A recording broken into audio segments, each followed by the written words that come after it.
Iluka is a 16-year-old boy in Year 10 at a school in northern New South Wales.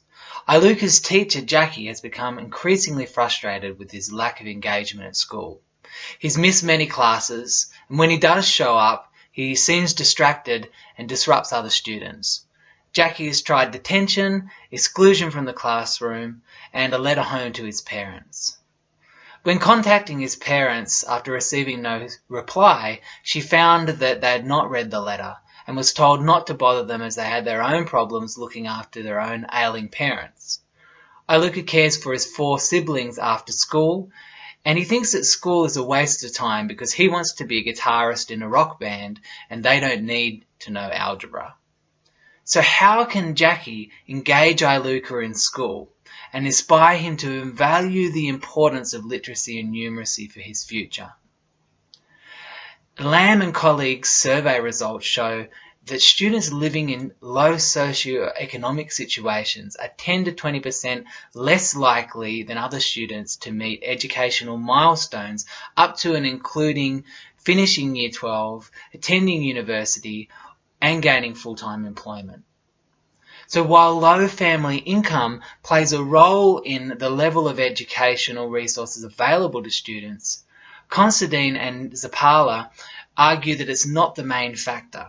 Instead, they argue that social disadvantage, in particular low parental educational attainment and the level of literacy and numeracy of parents, are the main barriers to student progress. For example, the 2016 NAPLAN results for Year 9 show that literacy and numeracy scores rose as parents' reported level of education rose. So students with parents who completed a bachelor degree achieved results that were higher on average than students whose parents had completed high school.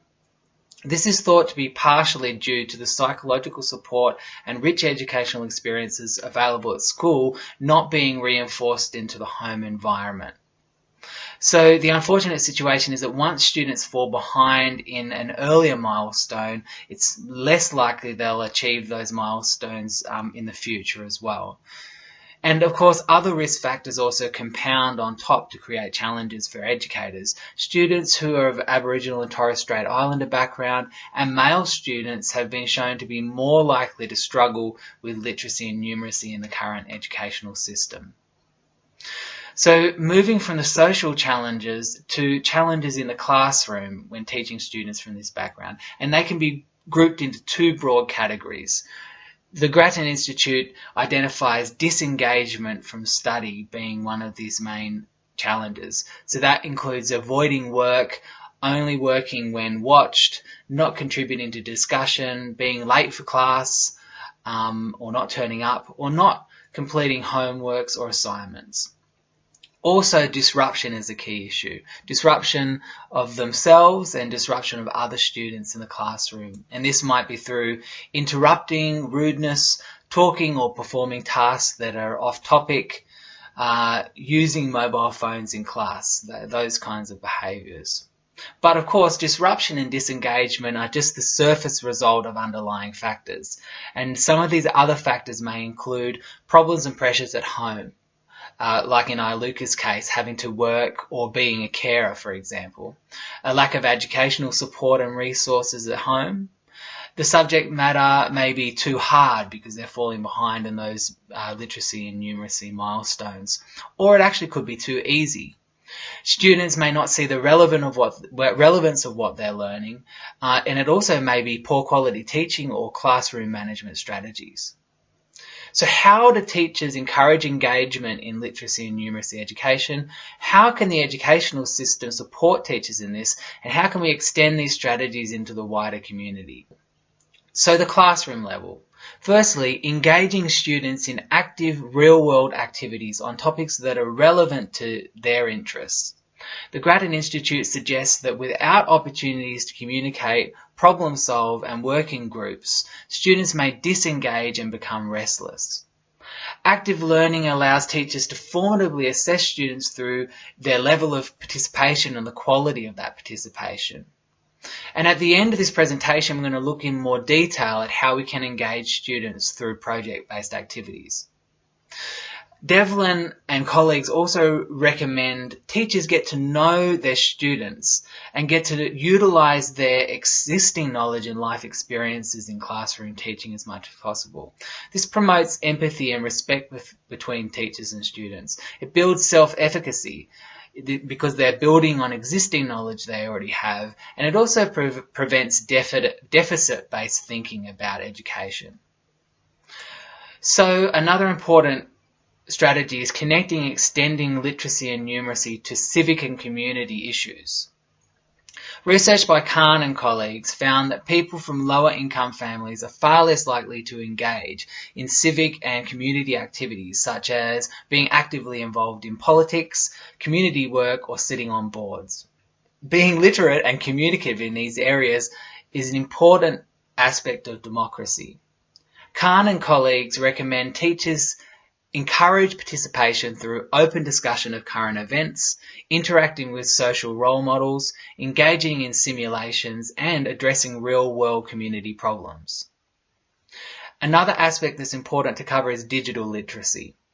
Although most students in low socioeconomic backgrounds actually have access to digital technology such as smartphones, they may not fully utilize those technologies outside of the classroom for civic, work, or educational purposes.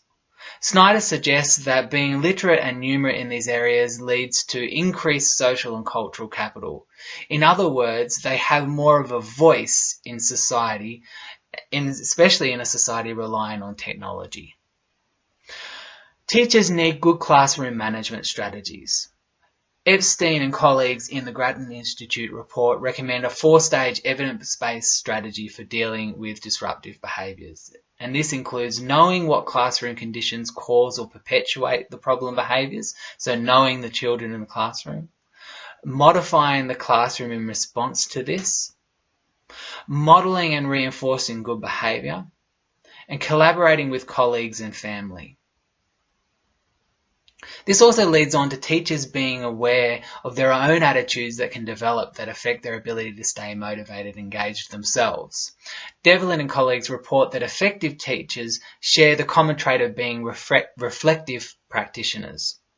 Continual reflection helps deal with difficult emotions. It facilitates continual improvement and can allow for novel solutions and ideas to emerge. So how can educational systems support teachers in being able to implement these strategies in the classroom? Well, first of all, educational systems can ensure that all teacher education programs, that's university and continuing education, utilize evidence-based approaches to dealing with disengagement and distraction. They can provide support and growth opportunities to teachers through good teacher inductions, specialist support, peer support, and student feedback as well. They can incorporate and expand project-based learning of literacy and numeracy in the senior curriculum. The Victorian Certificate of Applied Learning is one example of how teaching literacy and numeracy can be incorporated into practical learning, with students achieving a senior high school certificate while completing and connecting with vocational, industry, and community projects and organisations. And of course, the social sphere outside of school and the educational institutions also has an important part to play. And this includes literacy and numeracy programs for parents. Government initiatives in this area include the Reading Writing Hotline, where parents can connect with support and education in literacy and numeracy. Literacy and Numeracy Week is also a chance to involve families, community, and students. And also tips on how parents can connect with their children in the areas of literacy and numeracy are available through the Learning Potential app. So how do we put this all together? Our Lucas teacher Jackie has brought up her concerns about his progress during her peer support meeting, which is part of a new initiative at her school. In this meeting, she's noticed her growing frustration. And a head teacher with some experience in these matters has suggested the My Big Tomorrow website, which is created by the Centre of Excellence and Equity for Equity in Higher Education at the University of Newcastle, to use as a resource. So in this task, students take the position of the manager of a famous rock band. who has been tasked with organising an upcoming gig. The task could be completed individually or it could be completed in teams. And some of the tasks that may be involved that involve literacy and numeracy are reading and negotiating venue contracts, pricing tickets, writing media releases, advertising and marketing, project management and accounting. So as you can see, there are lots of ways that we can incorporate literacy and numeracy into this kind of learning activity. So in conclusion, students from low socioeconomic backgrounds have difficulties reaching literacy and numeracy milestones and completing senior school. The challenges for educators and students include a lack of rich learning environments and social opportunities outside of the classroom, and disengagement and disruption within the classroom. This presentation has explored evidence-based strategies at multiple levels to support teachers in nesting literacy and numeracy into active learning tasks that have the potential to engage and inspire students to value learning and to value literacy and numeracy.